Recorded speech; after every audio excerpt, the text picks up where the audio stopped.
नाशिकमध्ये स्टार महाघोटाळा. नाशिक खड्ड्यात, ठेकेदार आनंदात. पैसा स्टार, रस्ता मात्र भंगार. रस्तो रस्ती हाहाकार, ठेकेदारांना मात्र स्टार.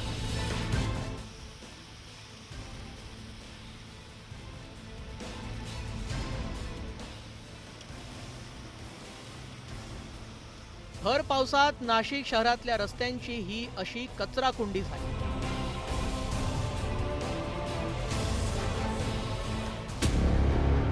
रस्त्यांवर चिखलाचं राज्य आणि प्रत्येक पावलावर खड्ड्यांचं साम्राज्य. अनेक ठिकाणी रस्ते वाहून गेले,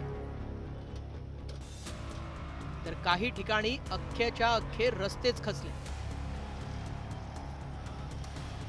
भर पावसात नाशिककरांचे अतोनात हाल झाले. हे शहर आहे की नरक, अशी भावना नाशिककरांची झाली. नाशिककर अशा नरक यातना भोगत असताना नाशिक महापालिकेत मात्र एका घोटाळ्याची तयारी सुरू होती. सत्ताधारी आणि महापालिकेचे अधिकारी हातात हात घालून जो घोटाळा करत होते त्याचं नाव आहे स्टार घोटाळा. नाशिकच्या रस्त्यांशी झालेली चाळण बघता कंत्राटदारांना शिक्षा करण्याची गरज असताना इथं मात्र त्यांना स्टार रेटिंग देऊन अधिकच्या रकमेची बक्षिसं देण्यात आली आहे. कुंभाच्या आडून सत्ताधारी आणि अधिकाऱ्यांनी कशी लूटमार केली आहे तेही पहा. नाशिकला खड्ड्यात घालणाऱ्या ठेकेदारांवर सत्ताधारी आणि प्रशासन मेहरबान झाल्याचं दिसतंय. ठेकेदारांवर कारवाई करण्याचं सोडून कोट्यावधी रुपयांची बक्षिसं वाटण्यात आली. नाशिक महानगरपालिकेच्या ठेकेदारांना स्टार रेटिंगची खिरापत देण्यात आली.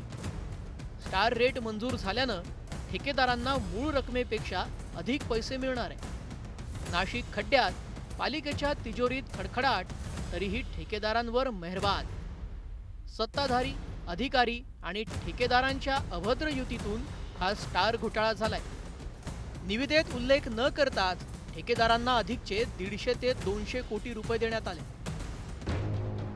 नाशिक महानगरपालिका प्रशासनानं स्थायी समितीमध्ये हा स्टार रेट मंजूर करण्याचा विषय जादा विषयात मंजूर करून घेत ठेकेदारांना 150 ते 200 कोटी रुपयांची खिरापत वाटण्याचा निर्णय घेतलाय. न्यूज 18 मराठीनं हा सगळा घोटाळा उघड केल्यानंतर आता पालिकेतील सत्ताधारी आणि विरोधक यांनीही या प्रकरणावर कारवाई करण्याची मागणी केली आहे. त्या ठरावात कुठल्या प्रकारची तसं उल्लेख लिहिले नसेल तर त्यांना त्या रेटने काम करणं हे बंधनकारक असतं. पण मग आयुक्तांनी हे ठेकेदारांच्या फायद्यासाठी नाशिक महापालिकेला जवळजवळ 100-150 कोटींचा याच्यात लॉस होणार आहे आणि ह्या ठेकेदारांच्या मनमानीसाठी, ठेकेदारांच्या फायद्यासाठी हा स्टार रेटचा ठराव त्यांनी जादा विषयात मंजूर करून घेतला. कुठेतरी शासनाची परमिशन पाहिजे स्टार रेट देताना, तर तुम्ही स्टँडिंगवरती स्टार रेट मंजूर करून घेतला. हा विषय महासभेवर चर्चेत आला पाहिजे आणि हा विषयावरती महासभेवरती चर्चा झाली पाहिजे. जर याच्यावरती चर्चा झाली नाही तर आम्ही महासभा चालू देणार नाही. तुम्हाला स्टार रेट हा कॅन्सलच करावा लागेल. हा नाशिककरांचा करातून आलेला मेहनतीचा पैसा आहे.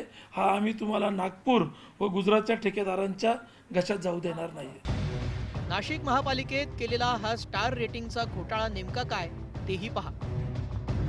युद्धजन्य परिस्थिती निर्माण झाल्यानंतर स्टार रेटिंगची तरतूद आहे.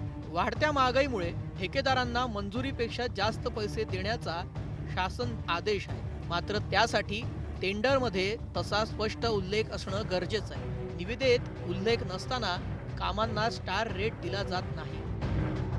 मात्र असं असताना नाशिक महानगरपालिका प्रशासनानं स्थायी समितीमध्ये हा स्टार रेट जादा विषयात मंजूर करून घेतलाय. त्यामुळे नाशिकला खड्ड्यात ढकलणाऱ्या ठेकेदारांच्या खिशात अधिकचे 150 ते 200 कोटी रुपये पडणार आहेत. खरं तर नाशिक शहराची दैना करणाऱ्या ठेकेदारांना ब्लॅकलिस्ट करून त्यांना दंड ठोठायला हवा. मात्र खुद्द आयुक्तांनीच या स्टार रेट मंजुरीचं समर्थन केलं.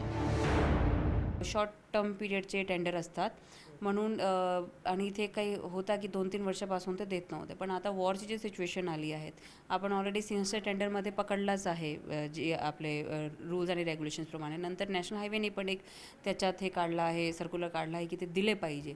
आणि आपले जे रेग्युलर आपले बजेटचे जे टेंडर होते त्याच्यात ते नव्हता, परंतु आता हे जे रेट्सचे जसे वाढले आहे बिट्युमिनचे आणि त्याची कमतरता झाली आहेत, तर त्यामुळे हे खूप गरजेचं होतं. अदरवाईज आपले काम होणार नाही, इवन खड्डे पण भरले जाणार नाही जर आपण हे केलं नसता. आणि आपण ऑलरेडी जे GR आहे त्याप्रमाणेच केलेलं आहे. त्यामुळे पालिका आयुक्तांनी ठेकेदारांवर इतकी मेहरबानी का दाखवली आणि या नियमबाह्य मेहरबानीला सत्ताधारी भाजपच्या स्थायी समिती सभापतींनी मंजुरी का दिली असा सवाल उपस्थित केला जातो. त्याचसोबत हा स्टार रेट मंजूर करताना मोठा आर्थिक गैरव्यवहार झाल्याचंही नाशिकमध्ये उघडपणे बोललं जात आहे. हा पैसा नगरसेवक, अधिकारी आणि ठेकेदारांनी वाटून घेतला का असाही खडा सवाल नाशिककर विचारतात. खरं तर सर्वसामान्यांच्या साध्या साध्या कामांना पैसे नसल्याचं कारण पुढे करत ती नामंजूर केली जातात आणि दुसरीकडे मात्र नाशिकला खड्ड्यात घालणाऱ्या कंत्राटदारांना घर जावाई असल्यासारखी खिरापत वाटली जाते, तीही कोटींच्या कोटीची. त्यामुळं नाशिककर चक्रावून गेले. व्हिडिओ जर्नलिस्ट हेमंत बागुलसह लक्ष्मण घाटोळ, न्यूज 18 मराठी, नाशिक.